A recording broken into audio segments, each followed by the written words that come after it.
Hey guys, Ed over here at Figure Repair. So we got a great question. It says, "Hey, look, I've got a set of subs in my truck, and my interior lights are dancing to the music. And is that going to cause me a problem?" Yeah, man, it will.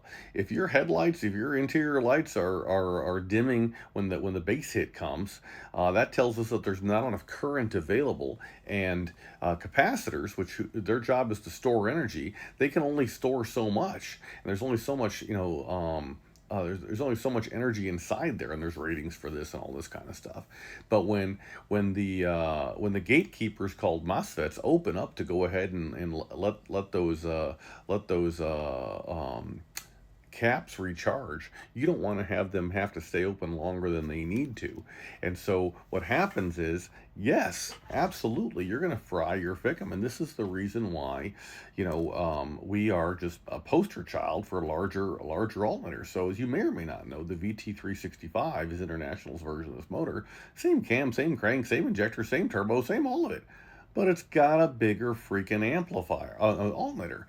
And so, what's funny about that to my head is that probably 1 in 300 victims that come to us for repair come to us from internationals, and the rest of them come from Power Strokes. Well, the only difference is indeed the alternator. So it's like, so we know pretty categorically, yeah, that the size of the alternator makes a huge difference. So you need to do something. Either stop running the stereo until you can get the nickels necessary to run a larger alternator, or something. Add extra batteries, that'll help. Put a multi-farad capacitor up in there, although that's really more of a band-aid, so I'm not necessarily a fan of that. But there's a whole design conversation here depending on what you got going on. So if you want to talk about it, hit the contact us link at FICMRepair.com, or give us a call, 515-897-4459, and one of us will be happy to chat with you. And the goal is never to sell you stuff, it's just to tell you stuff. But we don't want you to have to become our customer for the FICM, and, well, conveniently, I suppose, we sell the alternators that you probably need. All right? So what a great question. Thanks so much. Keep them coming.